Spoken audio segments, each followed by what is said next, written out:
right, everybody, and thank you for purchasing my book, How to Become a Successful Personal Trainer. You must have come across my book with the little code. You're clicking on it, and now you want to focus on improving your resume, getting hired at any gym in the world, as this workbook, our certification, Show Up in a CPT, is accepted nationally, internationally with partnerships that we have. All 170 lifetime gyms, Equinoxes, EOS now accepts our certification. You're going to get leveled up with having the Show Up Fitness CPT, the best certification in fitness because it's a level 1. And what that means is you get to work through what it takes to become a personal trainer, not just reading a textbook. You understand programming, how to implement it on the fly, regressions, progressions, anatomy, everything back here, 17 muscles of the shoulder, 20 of the lower body, movement patterns. You are a qualified level 1 trainer, but you want to get hired at a gym and you're having a little trouble. So let us help you with your resume development. We've helped thousands of trainers get hired at gyms across the world. And it's the little things that could get your resume thrown away. So let's take a look at some of these resumes to help you get hired. Let's break down a bad resume first, and then I will show you what a good one looks like. I have hired and gone through numerous, hundreds, thousands of resumes. I can get you hired wherever you want to go if you listen to what I say. Now, when you make your resume 2 pages, when you have a cover letter like this one has, this is actually 2 sheets. I just put them back to back. You're not going to get hired. This kid was frustrated because he sent this resume in and he didn't hear anything back from this gym in Equinox. I am currently working on my NASM because I was planning to apply to become a personal trainer at Equinox. Planning on it. I was working on it. So he's not certified yet. They're going to throw that away automatically. Obviously, that has been pretty expensive. And because of all that, I was hoping to get a job here until I could move into becoming a personal trainer. I've been working out since I was 15 years old. I've taken college level health courses. I also used to do some bodybuilding, and I think I would look great as a member of the Equinox team. It's kind of narcissistic. I don't have you to make a joke or a pun. If it was talking about your weaknesses in an interview and you laughed and you said, it's my biceps, I'm joking, then they would laugh. They would crack a smile. This right here, bodybuilding, that scares me because guess what?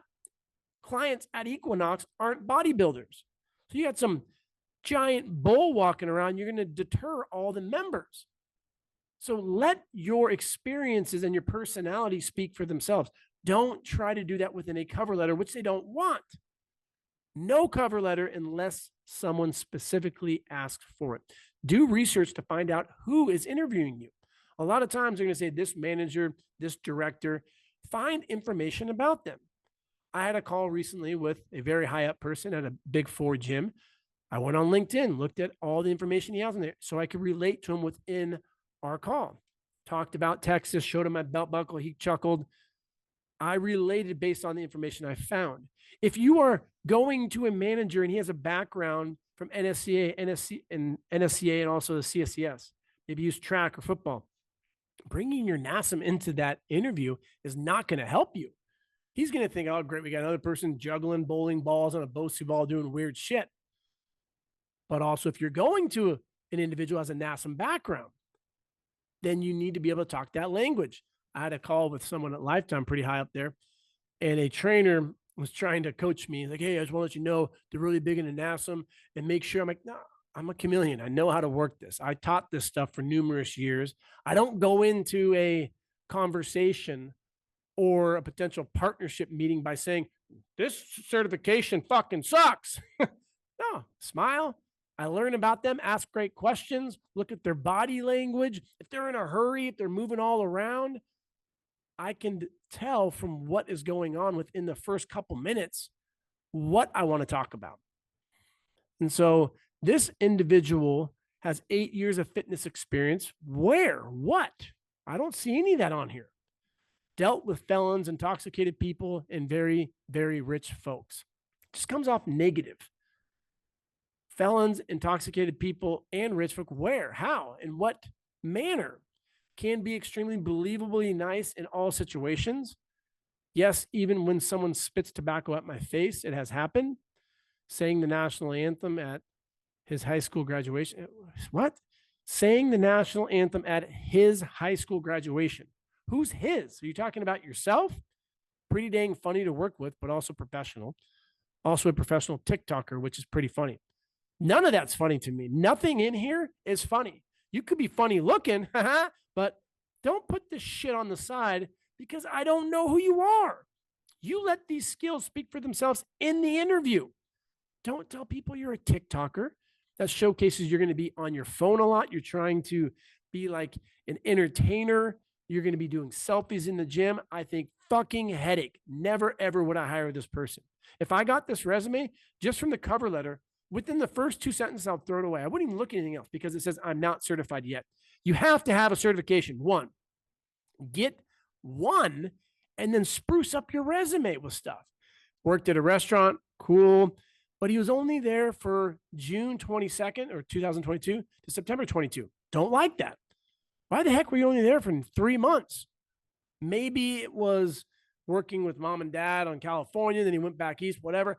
I don't want someone to think about an excuse on why you got fired. Maybe you got fired because someone spit in your face over here and you called them a fucking idiot.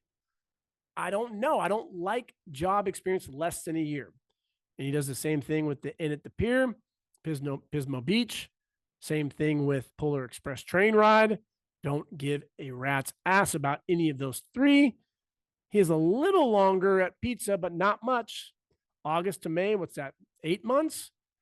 And then May to June, the theater camp or whatever this is. Your experience shows me nothing about fitness.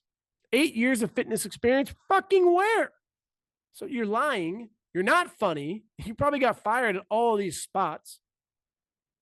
If you don't have fitness related skills, you would use these as experience working with people. For example, as a waiter or a busser, worked well on teams. Had a team of 15 people who I oversaw. Lead busser for a company generating $1.325 million per month or per year. Specific numbers are more truthful than round, vague numbers. Train 400 people. If someone asks you specifically, I trained 453 people. Which one would you believe? If someone told you they made 100,000 versus someone who made 111,500, which one are you going to believe? Be very specific with your numbers. If you don't have any experience, you're out of high school. That's why you should have an internship, because you can put everything under the show up in a CPT as the whole entire education experience. That's fine. High school, you can put that on there if you want. I'm not impressed. College, if you like, but don't put your high school if you have a college degree. You don't need to put high school. You have to have your high school diploma in order to get your CPT. So again, we don't need to have that on there. There's just a lot of fluff on here. Not a very good resume. Don't make the same mistakes. Now, here's a great resume that got someone hired at a Lifetime gym. Objective: to be an elite professional at a first-class facility where I can showcase my unique background in training to help people be the best versions of themselves. I desire to be in a community that embodies continuing education and professionalism. I will strive to become one of the top trainers within 6 months. I love this. I'm fired up. Don't copy this word for frickin' word. Don't go into Chat GPT and have them do an objective for you. You could use this and say, Chat GPT, make this specific to myself as a 22-year-old with this experience and this certification and so forth. Don't just plagiarize. Make it unique to yourself. Education. Current CPT, show fitness, love it. Number 2, like that, but don't put in progress. I would prefer to say you could put this in experience down here at the bottom. Typically, you're not going to put things in the future. You're going to get, I want to get a degree in biochemistry. In the future, you would never put that on a resume. So he still got hired with that on there. I wouldn't suggest that. Certified group trainer, ACSM. Ooh, I like that. So we have show fitness CPT, we have ACSM, nice, and a kettlebell, cool. You got your CPR, which you have to have. This shows me that you are continuing education, and he said that up here. Really impressed. You're getting in the door already. I wouldn't even probably go to the rest of it. I would get you on that first phone call and see how your confidence is. Now, listen to a podcast that I did with, I think it's 102, 103 on the Show Up Fitness podcast. I have a trainer, Phil, and we go through in a phone interview for a lifetime. And you need to know your strengths, your weaknesses, how you would be a good fit with this environment. Tell me more about the gym you're trying to apply to. These are all questions that you should know and you should say into a mirror. I would do it on a Zoom call, have someone do it on an Instagram live, work through it. Go to a gym that you do not want to work at first. If you're set on an Equinox and a Lifetime, go to an LA Fitness, a 24, a Crunch, do a couple warm-ups because your confidence is going to grow. You need to go in there knowing that you're the shit. You shake their hand nice and firm. You're smiling. They're going to be awed by you because you're the best freaking trainer. Goes over what he got through Show Up Fitness, 130 hours of anatomy and programming classes. I'm impressed. Tell me more about Show Up Fitness because we have hundreds of hours on demand, live classes, shadowed trainers, 25 hours. Every week we have live shadowing opportunities online. Trainers don't do that. They go get their level 0 textbook certification. ISSA, ACE, NASM, NESTA, those are all the low-hanging fruit. It's a textbook. And then you go out there thinking you know how to train people, but you've never actually trained someone except yourself. Bro splits, yay. I did a group aerobics, whatever. This showcases that you actually watched a professional. That's pretty interesting. Tell me more about that. There's a trainer in Texas. He trains X amount of hours per week, 40, 45, generating thousands of dollars monthly as a qualified trainer and instructor.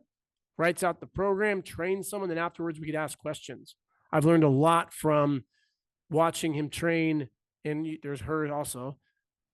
These male and female trainers work with 18-year-olds, athletes, injuries. It's been a great experience. There's also sessions on there that are recorded with physical therapists. I am comfortable to assess and train anybody. Give us some breakdown of your group instructor stuff. I would prefer dates on here. The fact that you didn't have it, not the end of the world, but most people would put dates. So it'd be like, show up in a CPT on an internship. Here are the dates. Here's the instructor position. Again, it's not bad that he didn't. This is a great resume. The more info you put on there, people can just pry a little bit. So if you only, again, if you, maybe you wanted to, and I'm not saying to do this or not to do this, I really didn't think about it until I saw this resume. I'm like, oh, interesting. So maybe when you compare it to that quote unquote bad resume, if you wanted to put that on there, but just not put the dates, they would go and then read this 1 to 25 clients at a time. Cool. I like that. Over 13, 15. Maybe see how specific that number is. Very believable. Wow. A lot of experience there. I like that. Intercept MMA. Oh, I like MMA. I'm an MMA fighter. I was a teacher. You're giving opportunities to connect with people. Interests. Great. You can put that in there. Lung rucks. Oh, sorry. Bad. I can't even read. Long rucks. That means, what does that mean? Rucking. You have a bag on and you're walking through it. You do not have to put the specific names of your references. You can put references available upon request. Make sure to ask the person. I had someone call me the other day from a big box gym. Well, we want to follow up with a reference of ABC. This person, I said, never fucking heard of them. Oh, really? They put you down as a reference? I said, really? Can you tell me who it is?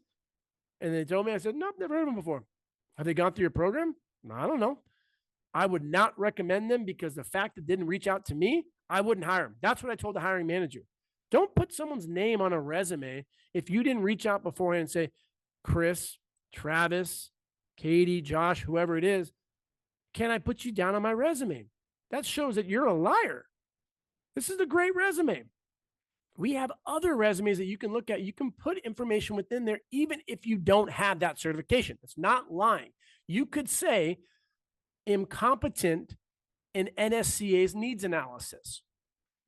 The needs analysis, which we talk about on the platform, we go over bioenergetics, the muscles that are used, muscle actions, common injuries.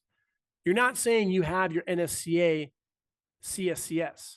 You're saying that you're competent in the needs analysis, but you put NSCA on there. Now you could fall through the cracks because if I'm an NSCA head, I like that. So I'd say, oh, you got your CSCS?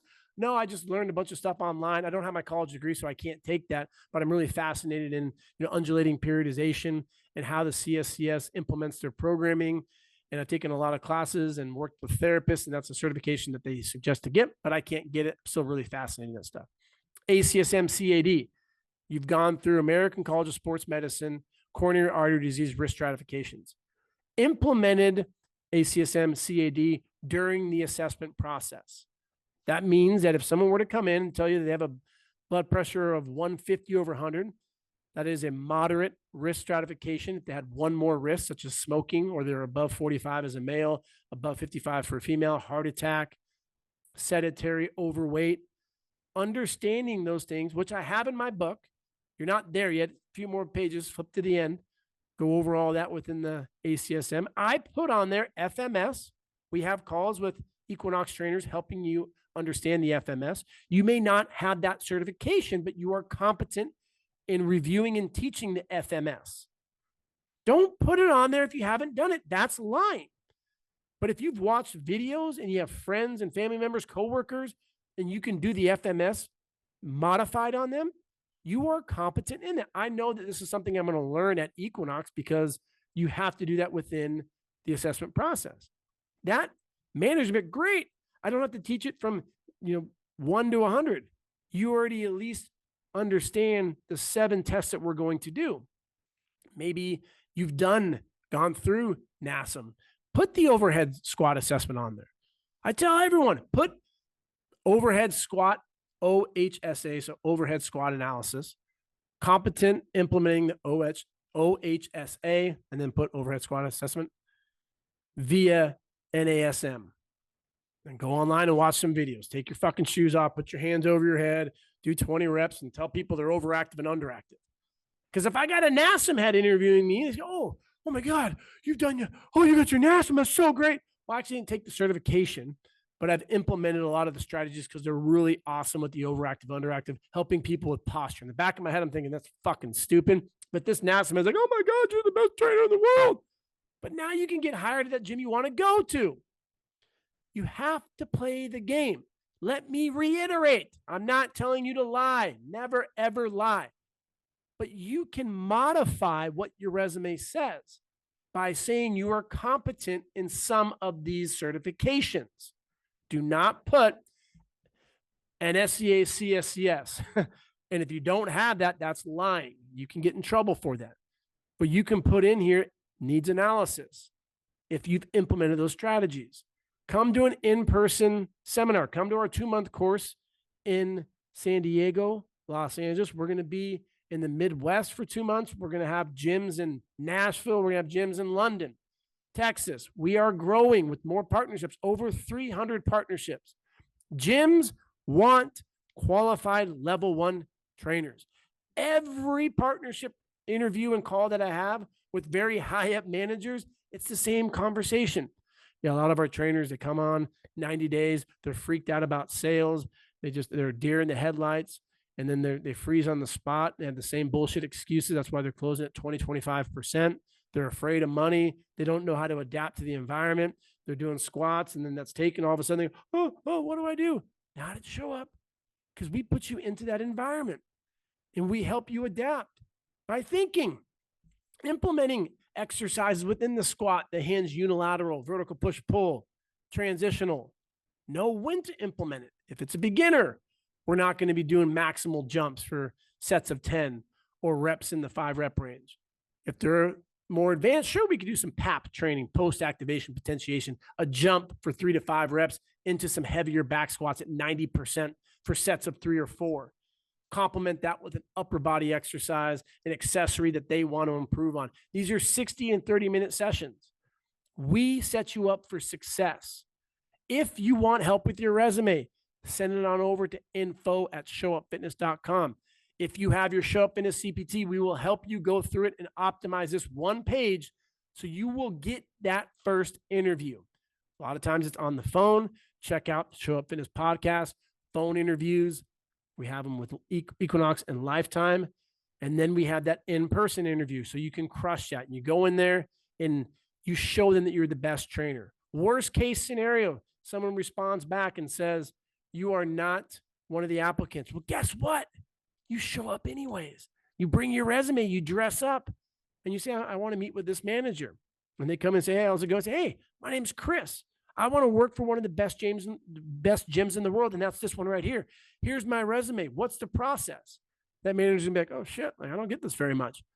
He's not going to push you away. He's going to be interested. And guess what? Worst case scenario, we're not hiring right now. Oh, really? You don't want the best trainer in Chicago? You don't want the best trainer in Austin? And you smile and he goes, huh, interesting. You're borderline cocky. I like that because you got to go out there and get your own fish here. I'm intrigued. Here's what I'm willing to do, Mr. Manager. How about this? Let me take you or a coworker here through the assessment process, an hour workout, and showcase my skills. Worst case scenario, I will pay you your hourly rate. How much do you charge per hour? $150? Cool, I'll do that. How does that sound? They're not going to say no. They're going to say, holy shit, I just hired 2 trainers. I need to fire them because I need this person. They are confident. They look the part. They talk the part. That's exactly what I need here. Knowing onboarding new trainers, if you bring on 5, 90 days later, 3 or 4 are going to be gone. The world needs more level 1 trainers, an internship, hands-on learning, helping you with your programming via case examples. If you already have a certification, get into the level 2, learn more about corrective exercises, learn more about anatomy. 77 muscles. If I were to take one out of a hat, you should tell me at least one action. What does a sartorius do? It abducts. It's going to externally rotate. It's going to flex. When the knee is flexed, it's going to have a little bit of internal rotation. What does latissimus dorsi do? Die hard, depresses, internally rotates, extends, horizontally abducts, adducts, retracts, depresses, downwardly rotates. It works at the scapula, but also the humerus. These are things that build up your confidence. And while you're in the level 2, we have teams of physical therapists where you will go and learn, and you're going to do an internship because trainers don't do that. And that's why our profession is a fucking joke. We're not looked at respectfully. Well, now we are because you're leveling up and you're taking your passion for fitness seriously by becoming the most elite trainer, understanding anatomy, nutrition. You have an RD on your team, a physical therapist on your team. My challenge for you, maybe you got wrapped up in the level 0 certifications. You're not a bad person. That's all right. A lot of people get caught up in the marketing machine. Go talk to trainers and ask them who's on their team. And they'll be like, oh, other trainers. No, I mean, do you have an RD? Do you have a physical therapist? No. Interesting. Huh. Have you interned under a physical therapist for 50 hours? No. Huh. Interesting. Then you go to the Reddit forums. You go to Instagram or Facebook forums and ask the trainers in there. And guess what everyone says? So hard to be a trainer. It should be a side job. But ask them what level certification they have. I got my NASM, I got my CES, PES, and my ACE thing, and I got this thing, and I got my online influencer certification. Did you get your level 1 by getting supervised by a professional? Did you do an internship? No. Interesting. So you're getting advice from someone who's riding around on a freaking horse on how to drive this Tesla truck that you just got. They're different. You are different. You are changing the landscape of the medical arena. Healthcare today is because you are taking the responsibility to level up to become elite and respected in the medical community, because that's what we are. We are medical professionals.